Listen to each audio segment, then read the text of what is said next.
Salut à toi, bienvenue sur My Way Finance. Aujourd'hui, une vidéo pour te montrer le suivi de mon compte Bitpanda, un compte qui tient le choc malgré la chute du marché des crypto-monnaies. C'est parti.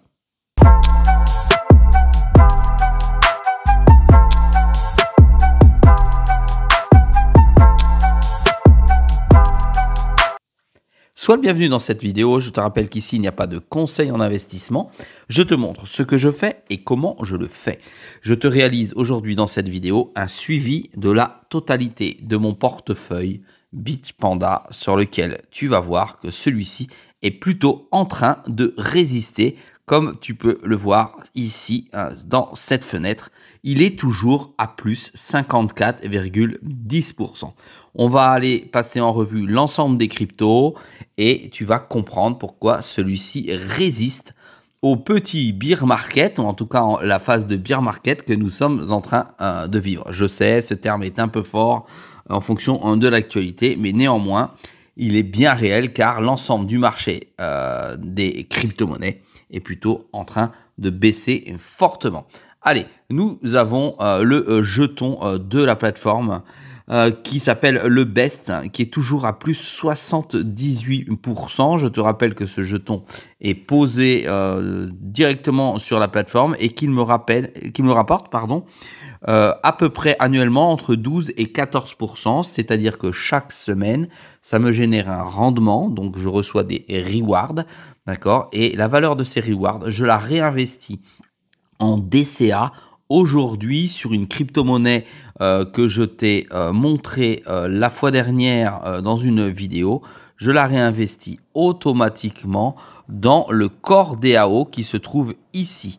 Donc chaque semaine en DCA, j'investis dans le Core DAO et le Core DAO est une crypto-monnaie. Donc je te laisse aller voir les projets naturellement. Core DAO est une monnaie que je peux stacker et tu vois que je fais du stacking à hauteur de 3,5% par an sur cette crypto. Ça veut dire que je suis déjà au-delà d'un livret A pour ceux qui se posent concrètement la question. Je suis en perte néanmoins de moins 56% sur cette valeur, ce qui représente 508 $. Voilà, je suis absolument pas affolé, c'est plutôt une crypto de fond, d'accord, qui montera quand le moment sera venu. Allez, je passe à la troisième crypto-monnaie. Nous avons le XRP. Là, tu connais toutes mes vidéos sur le XRP. Il est toujours à plus 56,77%. C'est important et c'est intéressant de comprendre que plus on rentre tôt et plus on peut gagner de l'argent sur le projet qui perdure et qui a naturellement la vibe. Ce qu'il faut comprendre, c'est que là, il est à 1,54 $. Néanmoins, en réalité, il est à, je crois que je l'ai à 51 centimes. C'est parce que j'ai fait un aller-retour une fois pour gagner 90 XRP lors de la chute. Tu vois, j'aurais pu, par exemple, justement entrer ici, prendre la baisse pour, sortir ici, prendre la baisse pour rentrer ici et attendre la remontée comme ceci. Voilà, ce que j'ai pas fait puisque j'avais d'autres choses à faire sur d'autres cryptos. Voilà, donc le XRP, on peut pas le stacker. Je suis toujours à plus 56%, soit un gain de 2300 $. Allez, on passe tout de suite à l'autre crypto-monnaie, c'est Bit&Source, c'est le Tao. Le Tao, je suis rentré très tard. Je l'ai acheté 398 $. Il y a peu, tu vois, on aurait pu, j'aurais pu re-rentrer dessus parce que quand tu le vois ici, tu vois, il est en dessous de 398 $. Je ne suis pas rentré dessus, dommage pour moi. Ceux qui sont rentrés, eh ben, je leur dis bravo parce qu'effectivement, je te rappelle que mon objectif sur le Tao, pour être très clair, c'est 1500 $. Donc, on est loin des 1500 $. Mais ici, ça fait un petit x4 tranquillou. Et je dis que je garde cette position pour le moment, naturellement, sans bouger. Ensuite, nous avons l'Edera, un gros projet américain à fort potentiel avec le jeton qui s'appelle Lashbar. Tu vois, je suis à plus 230%. Je t'invite à naturellement aller voir mes objectifs sur mes vidéos précédentes. Ils n'ont pas bougé, ces objectifs.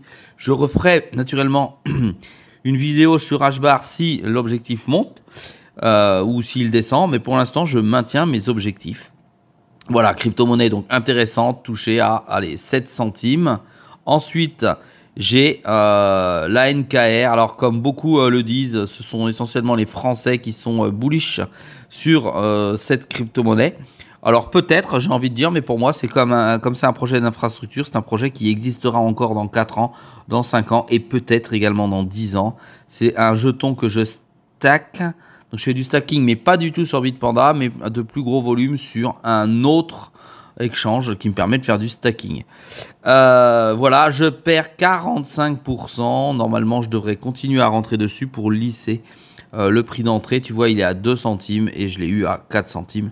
Là, c'est plutôt désastreux d'ailleurs pour beaucoup de porteurs ou de gros ou de petits porteurs sur la NKR. Il y a énormément de pertes en tout cas. J'arrive à le lire et à le voir au sein de la communauté que vous représentez. J'ai de l'Arkham aussi, Arkham avec moins 50%.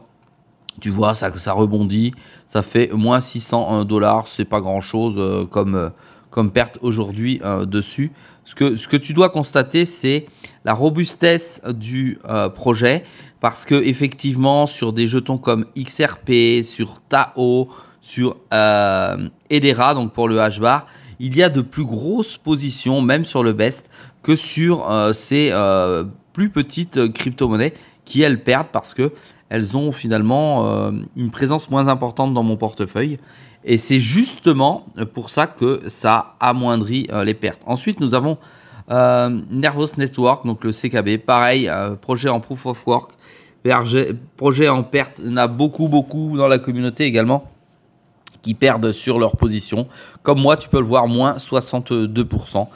Je tiens bon toujours, j'ai toujours les mêmes objectifs sur le CKB. Du stack, pareil, moins 46%. Moins 46%. Soit 408 $. Voilà, je reste confiant également sur le stack.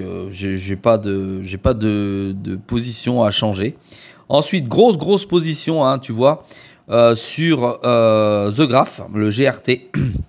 Alors, le GRT, je suis rentré très tôt dessus. Hein, c'est absolument pas opportun de rentrer aujourd'hui sur The Graph. Tu vois, je l'ai à 5-6 centimes.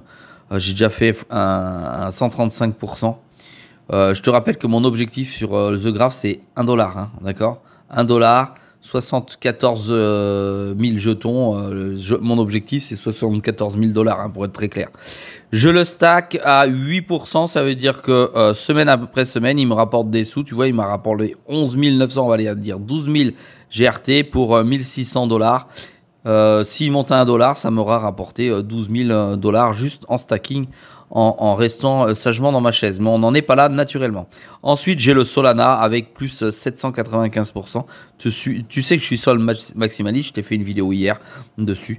Voilà. Le dernier rentré sur mon portefeuille, c'est le SUI. Tu as vu la vidéo quand je suis rentré dessus.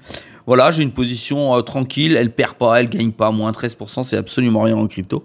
Et en plus, naturellement, dans ces temps difficiles, j'ai pris un jeton intéressant à fort potentiel, mais toujours en stacking à 2,7%. Pour l'instant, ça rapporte pas grand-chose, mais en tout cas, il est là et je me suis mis en position sagement dessus.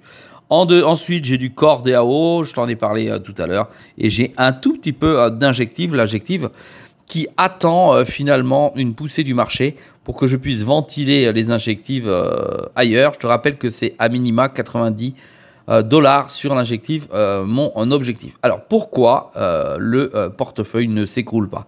Parce que concrètement, j'ai des grosses cryptos comme XRP, Bit&Sor, Hedera, oui, c'est un gros truc. J'ai le The Graph et j'ai le Solana.